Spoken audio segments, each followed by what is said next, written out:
Ok, salut, moi c'est Hubert, je suis enseignant à la conduite.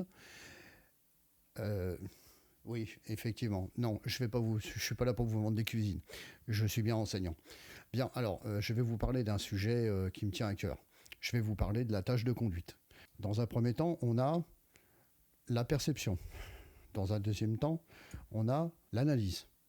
Dans un troisième temps, on a la décision. Dans un quatrième temps, on a l'action. La perception, c'est la prise d'information. C'est-à-dire, je perçois quelque chose, je prends une information, un passage piéton, je prends un véhicule qui met son clignotant à droite alors qu'il va tourner à gauche, ou une signalisation verticale, un panneau de danger, un panneau d'interdiction, un panneau de n'importe. Donc, je perçois l'information. Ensuite, je vais analyser cette information. Je vais interpréter l'information que j'ai perçue. C'est-à-dire que si je vois un passage piéton, pour faire simple, surtout en agglomération, c'est ce qu'on va rencontrer le plus souvent, j'ai un passage piéton. Il n'y a aucune signalisation. Je vois le passage piéton, je le perçois, je prends l'information. Ensuite, je vais analyser. Qu'est-ce qui se passe ? Peut-être que sur ce passage piéton, étant donné que le piéton, par définition, par le code de la route, les piétons sont prioritaires. Sinon pas de signalisation particulière qui dise le contraire. Il est prioritaire. Ça veut dire qu'il y a un danger. Il va y avoir un danger. Le danger, ça serait qu'il y a un piéton et que ce piéton traverse et que vous n'ayez pas le temps de vous arrêter. Alors la décision, on va y arriver sur la troisième phase. La décision, c'est quoi ? Eh bien, par rapport à l'interprétation de l'information que j'ai perçue, eh bien, je vais prendre une décision. Ça serait laquelle ? Eh bien, tout simplement, pour éviter d'écraser le piéton, je vais prendre la décision de m'arrêter.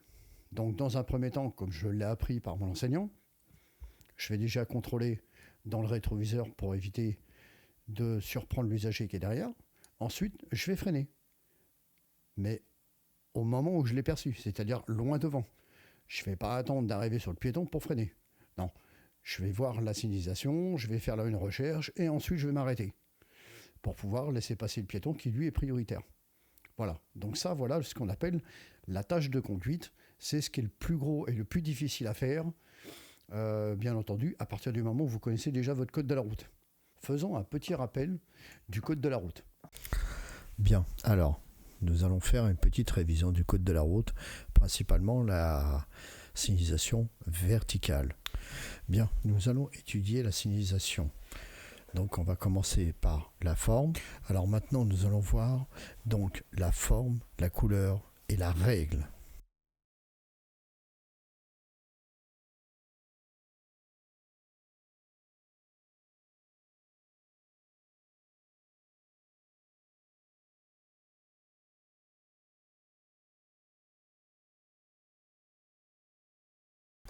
Bien, maintenant nous allons voir la signalisation horizontale. Bien, alors comme vous pouvez voir sur ce schéma, alors sur la ligne numéro 1, nous voyons une ligne continue. Donc une ligne continue est interdit de chevaucher ou de franchir. Une exception existe sur le chevauchement de la ligne continue pour le dépassement des cyclistes ou pour contourner un obstacle sur la chaussée. Alors sur la ligne numéro 2, nous avons une ligne discontinue. La ligne discontinue, bien entendu, on a le droit de la franchir, aucun problème, ou de la chevaucher, sous certaines conditions de sécurité. Alors sur la ligne numéro 3, par contre, là nous avons la ligne de dissuasion. Elle autorise le dépassement des véhicules lents, tels qu'un tracteur agricole. Alors attention, ligne discontinue, c'est très particulier, on n'a pas le droit de la franchir. Alors par exemple en agglomération, c'est souvent qu'on a des lignes discontinues sur la ligne médiane. Bien entendu, on a, même si le véhicule devant nous il roule à 35 km/h, on ne double pas. On va doubler que si par exemple si c'est un vélo, si c'est une trottinette ou des véhicules comme cela, voilà, en agglomération. Alors maintenant on va parler de la ligne numéro 4. Alors remarquez bien par rapport aux autres marquages au sol, elle est un tout petit peu plus grosse, elle est plus large. Alors ce marquage au sol, on va le rencontrer en agglomération par exemple, c'est ce qu'on appelle limitation de voie réservée. Alors une voie réservée, c'est une voie qui est réservée par exemple aux bus, aux cyclistes ou éventuellement à des véhicules lents. Alors attention parce que vous pouvez rencontrer ce genre de marquage au sol sur un National 20 du côté de Montlhéry. À Montlhéry, vous avez 3 voies, 2 voies de circulation normales et une voie réservée avec ce genre de marquage qui est pour les véhicules lents, c'est-à-dire les véhicules sortant et entrant sur un National 20. Ok, alors, on va parler là maintenant des indices formels. Alors, c'est quoi les indices formels? C'est-à-dire, c'est des choses qui ne bougent pas.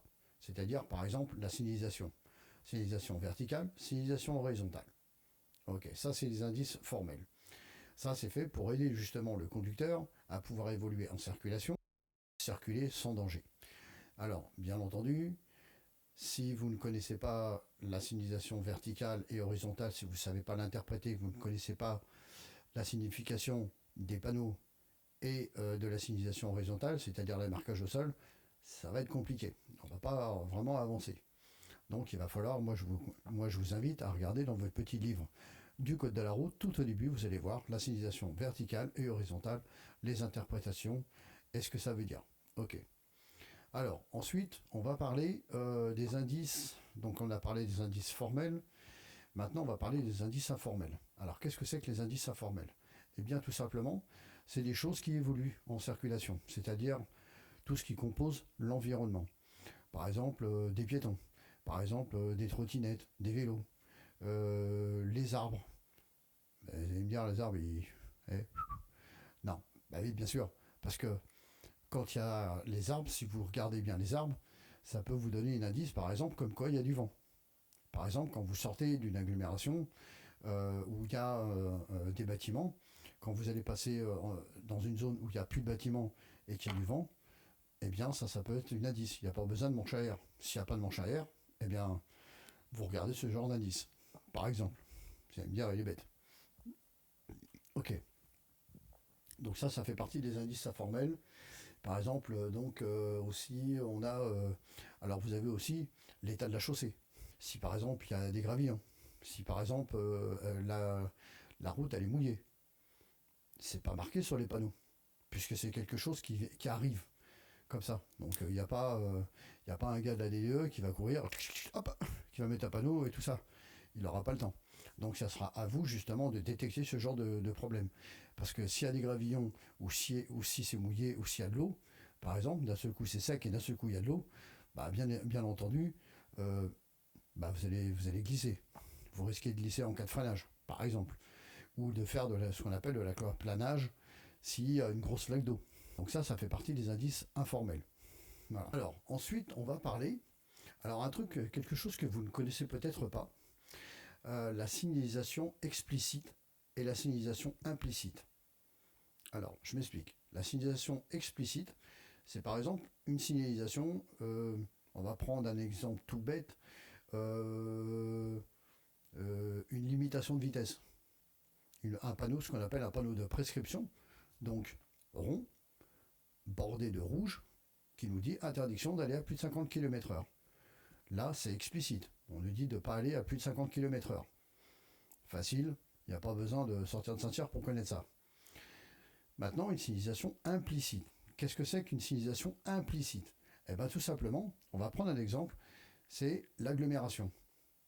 En agglomération, avant de rentrer sur une agglomération, vous avez ce qu'on appelle un panneau d'agglomération, marqué Paris, Massy ou Coulon-Jumeaux. Ce panneau, il n'y a pas marqué de limitation de vitesse. Mais par contre, on sait qu'en agglomération, en règle générale, s'il n'y a pas une baisse de limitation de vitesse imposée, c'est limité à 50. Donc il n'y a pas besoin de se poser la question. On voit le panneau d'agglomération, comme vous le savez, vous l'avez déjà vu, eh bien vous savez que c'est limité à 50. Voilà. Donc ça, c'est ce qu'on appelle une signalisation implicite.